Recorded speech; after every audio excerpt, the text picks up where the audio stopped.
Hello everyone and welcome back to our new boxing lesson. I'm losing count of which lesson this might be, either 19, 20 or 21. But I'm glad we're moving along and we're learning new stuff. So the last two lessons have been about fighting opponents at different heights and what to do against them.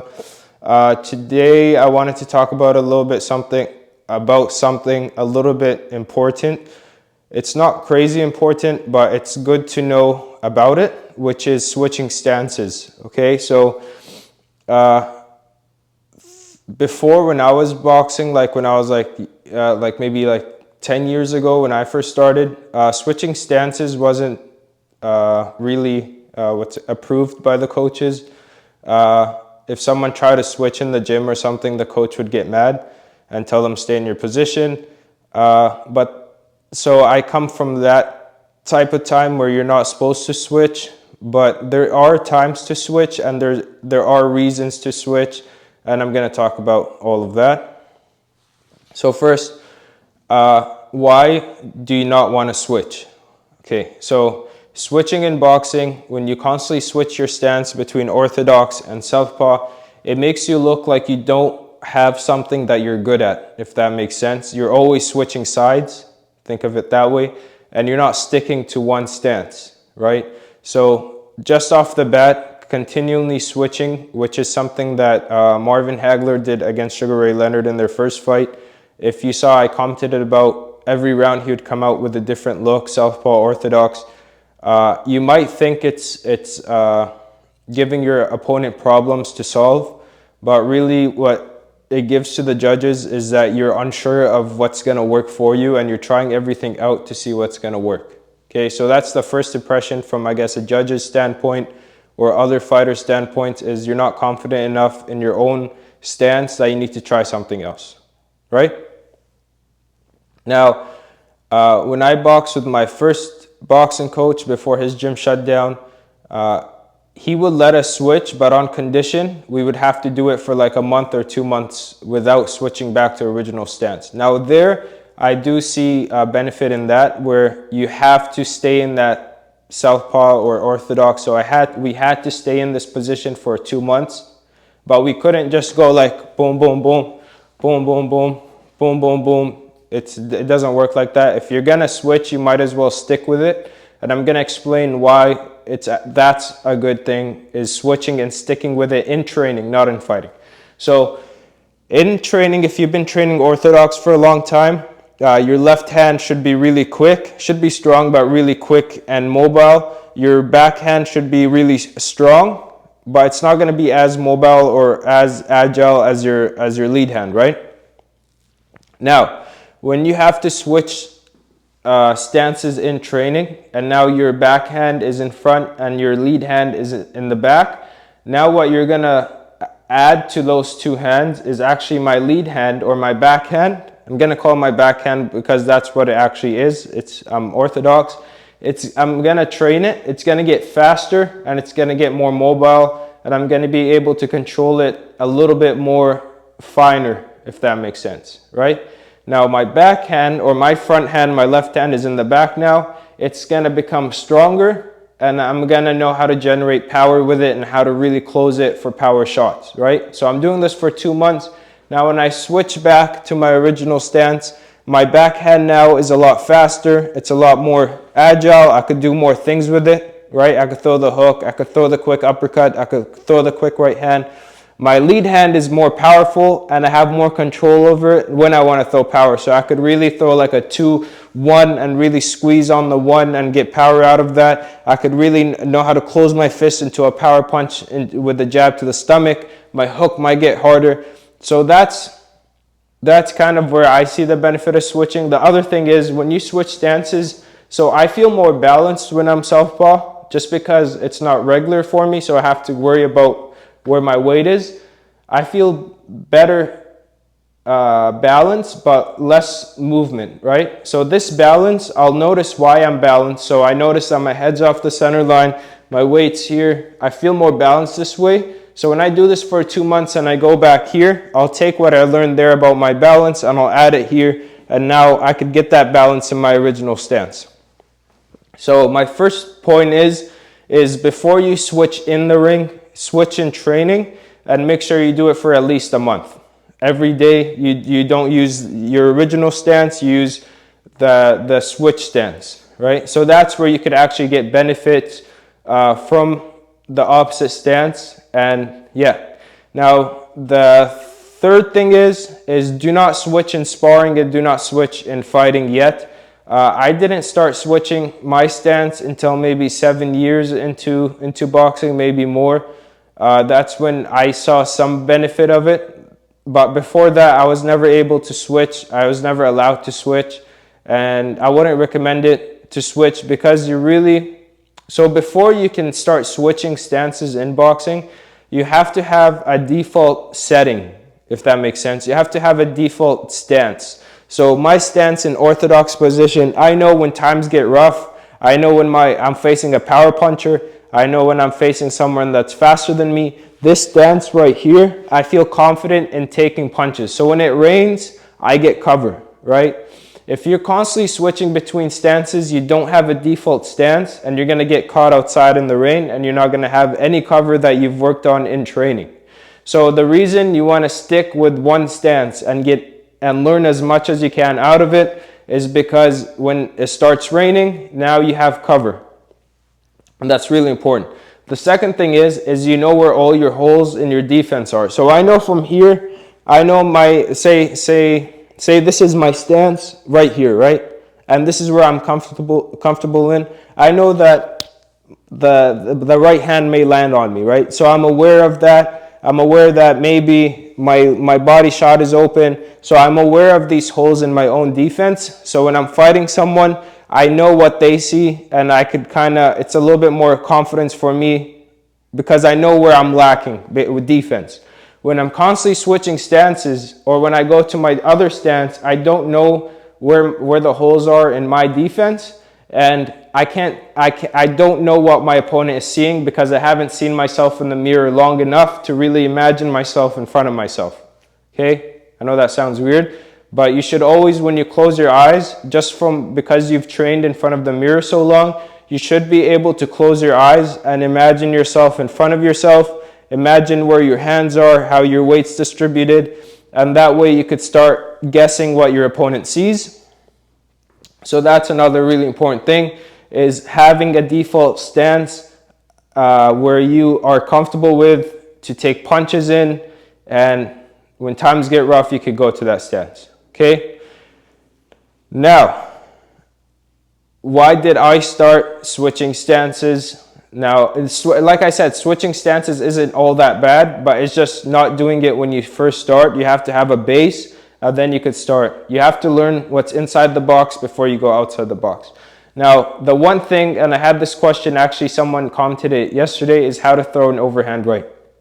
I don't know why, but my overhand right does not work because my right shoulder is kind of messed up from when it happened, but I can never throw this comfortably. It feels tight. I can't, even the right hook. I've just started throwing right hooks maybe this year and really working on them, and they feel a little bit better, but still I need a lot of work because my right shoulder just isn't the same as my left shoulder. Right? So I've noticed this, and what do I do when I really want to throw an overhand is I go into my southpaw position. This left shoulder, it's the complete opposite of my right shoulder. I could throw overhands, I could throw hooks, I could throw wide uppercuts, I could throw everything with this hand. So, and if you've watched my Instagram, I said every fighter should have an awkward punch like an overhand right, kind of a right hook, something where it's not practiced in defense. So when you throw it at your opponent, they'll have a hard time adjusting to it. And for me, that punch is my overhand left, and that's why I switch southpaw, right? So I switch southpaw because I can't throw my overhand right? And I think that the overhand right is one of the most important punches because it does give an angle to your opponent that they don't really see. But I can't do it, so I got to use my overhand left, and that's why I switch in my southpaw position. Right? So for me, that's the reason. As long as you find a reason why, it doesn't have to be my reason, as it could be your reason. Maybe you're in this position, you're getting jabbed. This is something my other coach taught me. So when my first gym closed, I went to my other and the second only coach. And what he said is, say if you're getting jabbed a lot and you can't get away from the jab, go southpaw. Now you might be able to get away from the jab a little bit more. So sometimes you do switch stances just maybe to defend a little bit better, or maybe you're like, I don't know, the right hand is landing a lot from here. This is a bad example. And maybe you switch here a little bit more. It's something for that type of reason. Okay, so always have a reason you're switching. Don't just do it because you want to give a different look. It doesn't really make sense. If you're good at your own stance, you don't need to switch. But if you do have a reason to switch, then you switch, but do it later in your boxing career. Don't do it when you first start. So that's the other thing I was going to miss, but I want to talk about, right? So that's something where you could switch. Now, who's the most prominent switch hitter in today's game? I would say it's Terence Crawford. He could fight a whole fight southpaw.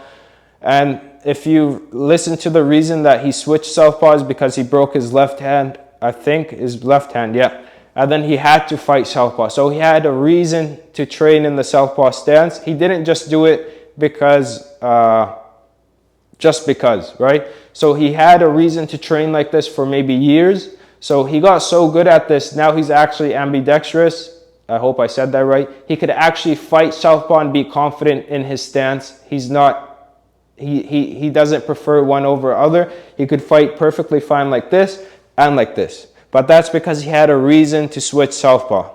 Okay, keep that in mind. So those are kind of the things I want to talk about switching. Is have a reason. Don't do it early in your boxing career. You have to develop a base in one stance first. If you are going to switch for an amount of time, a month, 2 months, 3 months from in training, right? And then do that for 3 months and then go back to your original stance, and slowly you'll be able to switch. Now, in the ring, you are going to switch. When to switch? There's, I would say, 3 different places to switch. First of all, moving forward with the right hand.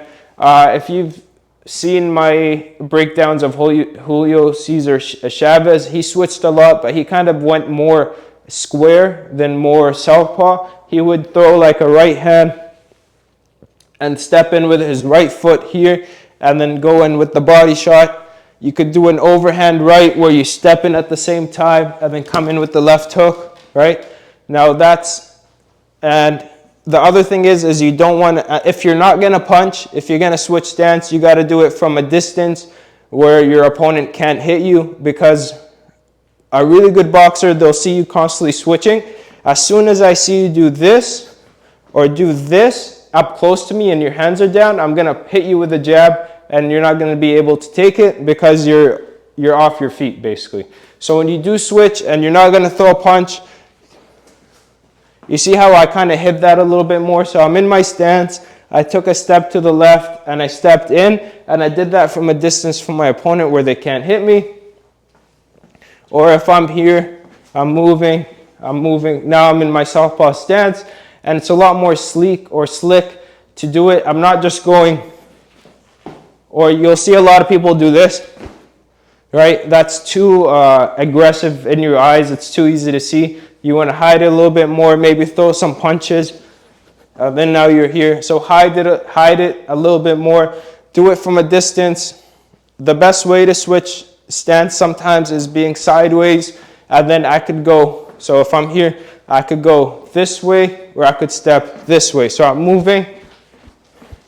I could step this way. I could step that way. That's another thing. Now, one thing I've seen Mexican fighters do this the most, but a lot of other fighters, is say my bag is running away that way and I'm orthodox, bag is running away, they'll switch southpaw and they'll turn it into a jab, and then they'll stay in front of the bag and keep it on the ropes or their opponent. So that's moving forward. Now, I personally like switching stances, stepping back. So if I let someone come in, right? Now, when they reach with the right hand, I step back, and that's when I throw my left hand. That's my own preference. I'm not confident enough stepping forward into switching stance because I don't want to get hit with the right hand. But what I like doing is standing here jabbing, and then stepping back, and then having this ready to go for an uppercut or a left hand, okay? Or I'll start southpaw, my unusual stance. I'll wait for them to come in with the right hand. So they're going to come in with the right hand because I'm southpaw, step back, and throw a right uppercut or a right hand. And I don't know, that's my own preference. So I don't like stepping forward. When I'm switching stances, I like doing it going back. What else did I want to talk about switching stances? Switching stances. That's pretty much it about switching stances. I mean, every fighter should know how to switch stances. every top fighter should know how to switch stances. But you have to spend your first years in boxing at one stance, learn that very well. Once that becomes pretty concrete in your mind, now you could start experimenting. Always do stuff slick, don't show it. Hide it with punches, hide it through movement. Do it from far enough where you're not in distance to get hit. And don't switch a lot. So if you are going to switch in a fight, you got to keep it for a while. Don't just switch one round and then switch back, switch one round, switch back. It messes your own head up, and it messes the view of the judges of you. They think that you're not confident enough in one thing. There's this guy, Italian heavyweight named Damiani, I think, Damiani or something like that. He switched going backwards too, and I kind of like that from him. I saw a video of him. Forgot who he was fighting. I think Mercer or someone. He's an 80s heavyweight from Italy. He switched stepping backwards, and that's kind of what I like doing. But there are fighters that, like Julio Cesar Chavez, switched a lot, but more square, a little bit southpaw, more square. Terence Crawford. What's the other guy's name? He's the guy that fought Danny Jacobs, the Russian guy. I think he used to switch. I don't know how to say his name. Dimitri, I think it was Dimitri something. But yeah, so there are times to switch. Don't do it too often. Only use it if you have a reason. If you don't have a reason to switch, then don't switch, because you're just making stuff harder for yourself. And that's pretty much it, today's lesson. I just wanted to say this lesson because with today on Instagram, you see a lot of people doing this footwork. And it looks pretty stupid because you're just off your feet for so long, you're going to get hit and fall down. So don't copy those people. What else? Oh, a different type of training southpaw. Okay, so my old coach, I told you he would make us switch southpaw, or let us switch southpaw for a long time. Now my second coach, who also coached my first coach, what he made us do is when we hit the heavy bag, after sparring and all that, when we're hitting the heavy bag, so we had to do 6 rounds on the bag almost every day. Hit the bag in our own stance for 5 rounds. Last round, go southpaw. Or opposite stance, and hit the bag 1 round, opposite stance. So that was his take on it. He wouldn't make us do it for a long time. He would make us, when we were hitting the bag, switch stance on the last round and work that round, and then that's it for your heavy bag work. But that was something that he made us do. So yeah, pretty much it. Thank you guys for watching. And that's it. I'll see you guys next time. Have a great day, and bye.